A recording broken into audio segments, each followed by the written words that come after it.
குருப்யோ நமக. அன்பான ஆத்ம நண்பர்களுக்கு பணிவான ஆத்ம நமஸ்காரங்கள்.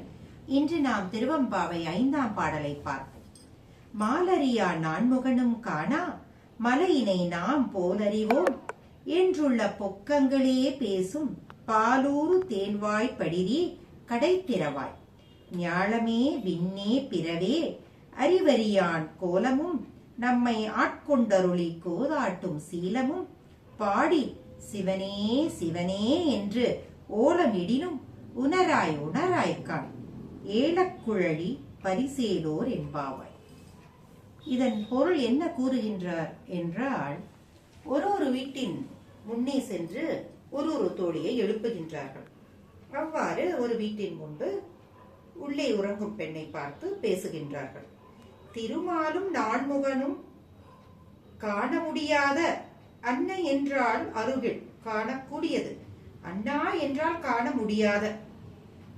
முடியாத தோற்றம் கொண்டு நின்ற அந்த அண்ணாமலையாராக காட்சி தந்த நம் சிவபெருமானை என்னை போல் அறிந்தவர்கள் எவரும் உண்டோ, யாரும் கிடையாது என்று பொய்மைகளையே, அதைதான் பொக்கங்களே என்கிறார் என்று உன் பாலூரும் தேன்வழியும் வாயால் சொல்லிவிடுவாயே பெண்ணே, உன்னுடைய வீட்டின் கதவை திற.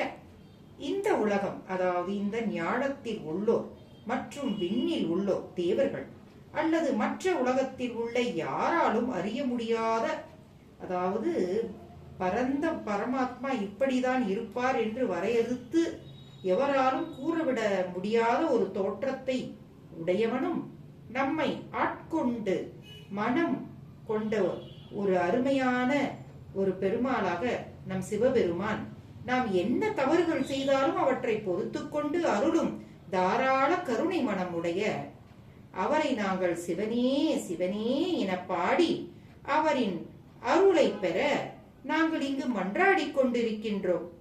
அந்த ஓசைகள், அந்த ஓலத்தை கேட்டும் அதை உணராமல் ஆழ்ந்த உறக்கத்தில் இப்படி அயர்ந்து உறங்குகின்றாயே, நீண்ட நறுமணமிக்க கூந்தலை உடைய அழகிய பெண்ணே, இதுதான் உன்னுடைய சிவபக்தியோ என்று கூறுகின்றார்.